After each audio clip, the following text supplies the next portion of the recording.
Hi there, I'm Coach Kenneth, and in this video I'm going to be talking to you about 3 signs that your ex is starting to regret breaking up with you. Okay, so this video is really going to kind of emphasize the starting aspect. Your ex is just in those early phases of starting to regret the breakup, right? Not where things have escalated for a while and it's really hit them hard for a while. This is when it's starting to hit them, okay? So these signs may look a little bit more subtle, and that's because they can be. And oftentimes they are, because they're not really regretting it. They're not really, thinking about it all the time and ruminating on the regret and things like that. This is more like the early phases of when that happens, right? Because of course, if they've been regretting the breakup for 4 months, it's a lot different than when they're just starting to have that relief go away about the breakup, right? Those are 2 different places. And so, these are more subtle things, but they're helpful to know when you're trying to consider if your ex is really missing you, or they're gonna reach out soon, or something like that, right? Because obviously, ex's behavior is extremely confusing, and a lot of times it's contradictory. They'll say things and do things that, first of all, they may not seem like themselves at all, and they may be doing a lot of things that are totally contradictory of anything you'd ever seen them do. A big one that I see is they're going out and they're partying all the time. They never did that. Now they're out partying every weekend. And it really takes us by surprise because we're like, oh my gosh, I don't even know this person anymore. Well, that usually doesn't last very long. It's like a temporary feeling of relief and kind of wanting to go see what else is out there and just be free a little bit, right? And so not everybody will do this, but we see it enough that we thought, we got to warn you guys about it and prepare you, because I know when my ex was doing stuff like that, it left me devastated. I was like, who is this person? I don't understand. They never did any of these things when we were together. Sometimes you'll see tattoos or hear that they're trying recreational drugs, all kinds of different things. Maybe they're interested in a career they never talked about, or even things that they didn't like doing. So believe me, it gets really confusing. So they start to do things, little bits here and there, infrequently, when they start to regret breaking up with you, okay? So one of the first things that you're looking for, and this one's tough to see, but is anxiety, okay? Human beings are just giant blobs of anxiety walking around, aren't they? I mean, if you really think about it, so many people are just riddled with anxiety, and it takes over our lives. And a lot of times it keeps us being self-absorbed and selfish. And depending upon how much anxiety we have and our ability to learn to soothe that, is how we're going to navigate our romantic relationships. And one of the first videos that I put out years ago was The Real Reason Relationships Fail. That's a great video that really goes into depth with it. But you have to understand, we're these balls of anxiety, right? And so I was thinking about this last night, about human nature and how anxious we really are. Now, some people can disguise it better and some people can soothe it better, but I think we're all hardwired with it. And it's just that some of us had more consistent parenting that helped us learn how to handle it and soothe it, and others had a lot more inconsistency and neglect, and so we don't know how to calm ourselves down. So you know your ex, right? You know who they are. You know what they're like in a relationship. And regardless if they're anxious, preoccupied anxious, meaning the anxious attachment style, or they're avoidant, they're more avoidant in their relationships, they're both anxious, okay? That's the thing that can be so confusing a lot of times, is that anxious people and avoidant people are anxious. I know you're like, huh? That doesn't make sense. Avoidant people have a lot of anxiety, but many of them grew up in situations where they were told to neglect it, to not think about it, to push it away, to push it aside, to sweep it under the rug. And so they've done that their whole life. But that doesn't mean if you sweep something under the rug that it's still not under the rug, right? It's there. So the avoidant people are anxious as well. The more secure you are, the healthier you are, and the less anxious you are because you can manage it. So I'm trying to get you to understand that when you're going through a breakup, even though your ex looks adamant that they don't want you back, that they're never going to give you another chance, giving up a mate is incredibly difficult for somebody to do. Giving up somebody that you potentially are going to replicate your genes with, I'm getting into the biology of this, is a huge risk. Because our biology kind of tells us on some unconscious level, make babies, right? And so giving somebody up that you would consider making babies with impacts you. And giving up a mate is a big decision, and it causes people a lot of anxiety. Even if they're not showing you, even if they're not telling you. And we see this all the time.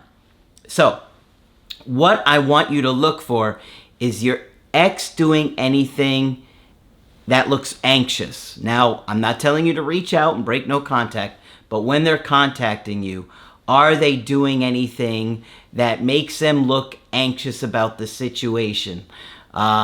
Maybe they are asking you questions like if you've moved on. That's a big one because that implies, oh my gosh, I'm going to really lose this person if they move on.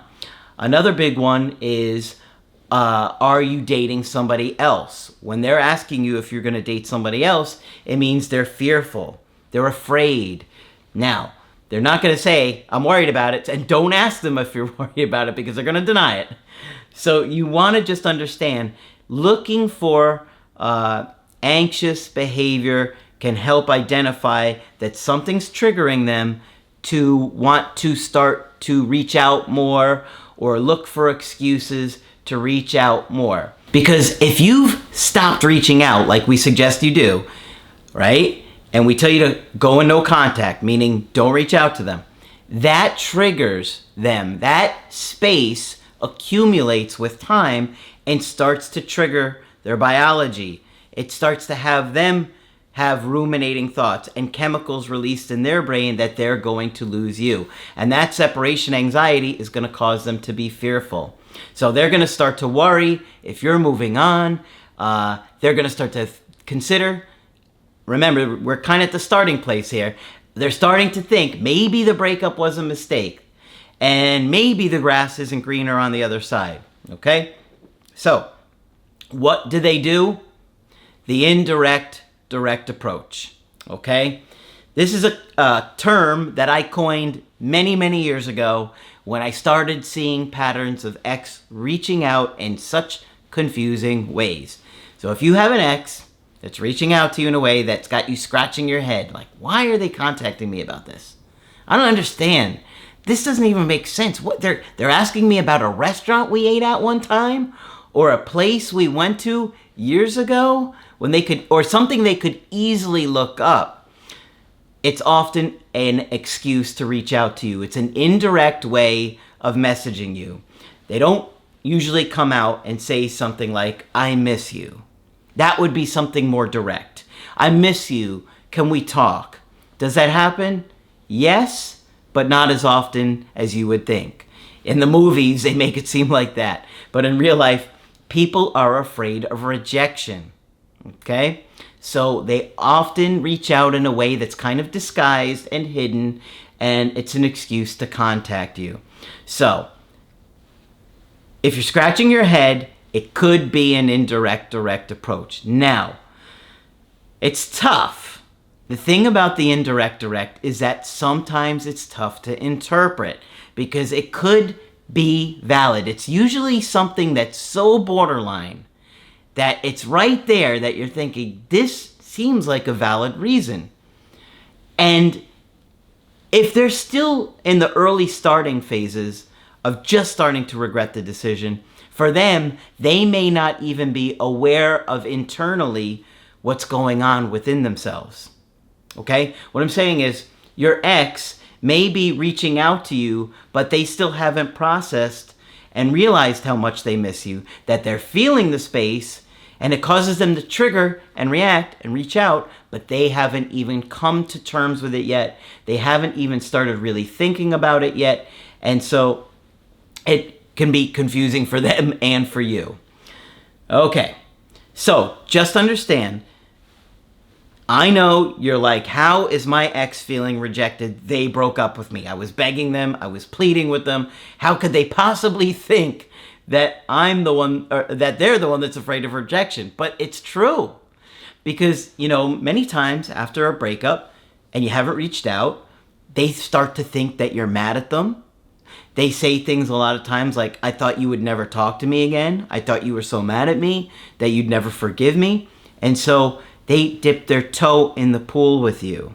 And so, especially early on when they're just starting to regret that breakup, they're going to be a lot less likely to give you some kind of meaningful conversation and this deep conversation about all the things they've thought about and how life is so difficult, because they're not there yet. They're at the starting phase, okay?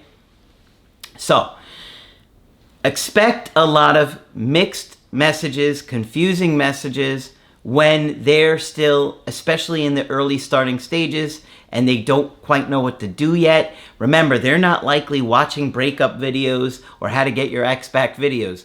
They're kind of fumbling and stumbling. And that's where you have the advantage, right?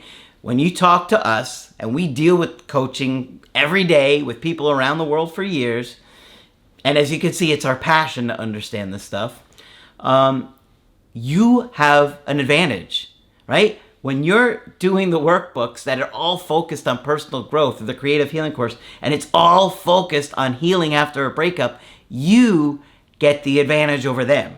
They're at the disadvantage. You're considering strategies. You're getting a plan in place. They're fumbling, bumbling, they're scared, and they're worried. So just understand that when you start to see their behaviors, it's a good sign. Stay calm. You need more information. All right, I've got one more that I want to talk about in this video. Now, I am going to do another video in the future on some of the behaviors that you're going to see when your ex is a little bit further along. But like I said, today's kind of really showing you the early stages of when your ex is starting to regret things, right? So another one that I see, and this is a big one, because I remember even back years ago thinking, how do you tell when your ex is really over you and when they're not? And it's confusing because it doesn't always line up. You'll see some behaviors that line up one way and then some of the other. But one thing that I kind of thought even years ago when I first started coaching was that when people are emotional about things, they're still emotional about things. They're still angry. They're still really upset, and it's really intense, right? If they're really sad about things, that's another big one. They're sad about what happened. You can tell in some way, in any interactions that you may have with them, that they're still emotional. And to me, that's a sign that they care, right? If you care about something, you're going to be emotionally invested, right? If I'm watching the Yankees losing the World Series, I'm going to be really mad, right? I'm going to be pissed. I'm going to be in a bad mood. I'm going to be grumpy, right? Because I'm emotionally invested in the team and them winning, and I've been watching them all season, right? So you get emotional about those things because you care. Now, if I'm watching another team play in the World Series that I just don't care about, I'm just going to sit there bored. I have no emotional investment in the outcome. I don't really care what happens. So think about it. I don't care. I'll just watch it. Am I going to get mad? Not really. Not unless I start to root for this other team to win, one particular team to win the game. I'm not going to care about the outcome because I'm not emotionally invested. And so when you see somebody emotional about something, it's because they're invested. They care about how it goes. They care about what's happening. And it's still meaningful to them. So if you also kind of think about things, when you're still emotional, it's kind of still raw. It still just happened. If you got into an argument with somebody and you're still emotional about it, it's probably because you haven't had much time to cool down, to process it, to put things in perspective. And so, again, it lines up with what I'm saying about just starting to regret things, okay? So it only makes sense that they haven't had time to really think about the whole relationship and how it went and what they did in the relationship to help cause the breakup. Or, to kind of have some perspective on how things are and not just putting all of this blame on you. Because, in the beginning, they're still oftentimes just putting blame on you. And honestly, you really want to see somebody taking responsibility and accountability if you're going to move forward with them. That's important. I mean, many of you were good partners. And so if you had a partner that was not necessarily as good of a partner as you, let's just say, you're going to be frustrated by them not owning things and changing. And you really want to see in those situations that they're willing to commit to the relationship and to creating something healthy for you. So, these are just a few of the things that I see. And again, I'll come back and do another video if you like this one that gets more into depth of when they've had some more time to process things. But today I just wanted to talk about those early little things, early little signs. And I'll give you one little bonus one too. If you see that your ex is looking at your stories more frequently, maybe more often, I know there are certain things that you can sometimes tell if somebody's looked at you more often, or, you just get a sense that things have escalated a bit in the social media aspect. Like I said, I'm saying social media because this is often something that happens before the reaching out stuff. You know what I mean? Like, this is early stuff. They're kind of like, I want to look. I can't look. But then they're like, I can't help it. And then they look. So if you see any changes from where they've been and all of a sudden they're looking more frequently, that could be another indicator that they're starting to regret the breakup more. So this is just a couple that I wanted to talk about today. Hopefully you found it helpful. Of course, if you want to get my help personally, you could get it on my website, askcraig.net. I do email coaching and I do Skype. Of course, you can also check out my workbooks there or my creative healing course. They are truly meant to help you change your life and heal yourself after a breakup. But that's it for this video. I'm Coach Craig Kenneth, and I will talk with you soon.